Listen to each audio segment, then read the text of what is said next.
Question number 11, Eugenie Sage. Tanakwe, Mr Speaker, thank you. Tanakwe. My question is to the Minister for the Environment and asks, does the Government's National Policy Statement for Freshwater Management require the 61% of monitored recreational river sites that are graded poor or very poor to be safe for swimming?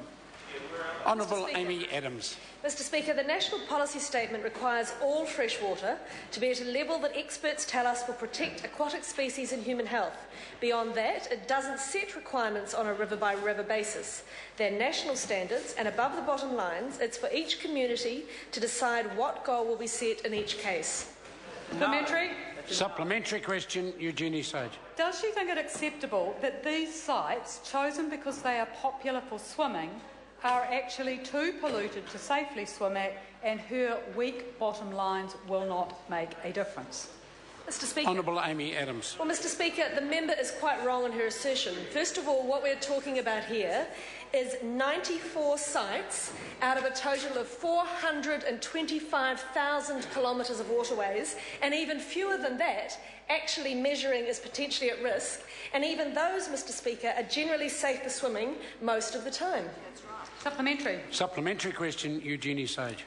When the Minister said that we need to manage popular lake and river swimming spots for swimming, did that include the Selwyn Waikirikiri River on her doorstep, which has multiple sites that are unsafe for swimming, and which her national bottom line, that rivers only have to be fit for wading and not for swimming, will not clean up?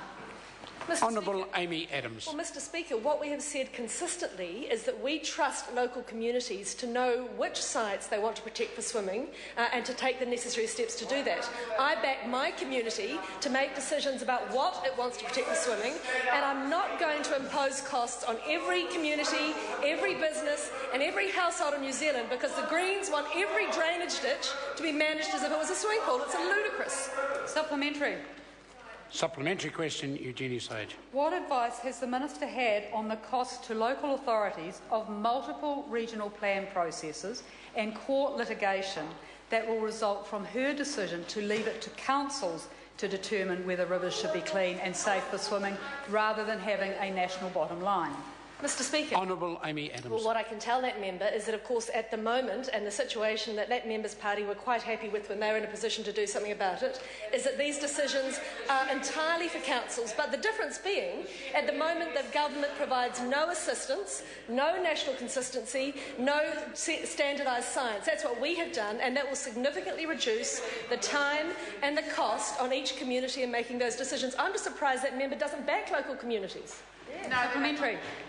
Supplementary question, Eugenie Sage. Can the Minister confirm that she is abandoning annual reporting on recreational river quality in the Suitability for Swimming Indicator report because the National Government is trying to hide the bad news?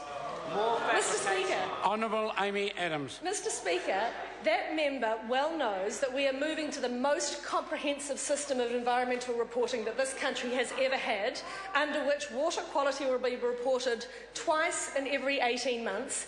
A system, by the way, Mr Speaker, that didn't exist in 2007 when the Greens were propping up a Labour government that picked and chose what information it wanted to give to the public. Yes, exactly. Question number 12, Simon O'Connor. Thank you, Mr Speaker. My question is to the Minister of Conservation and asks, when will the new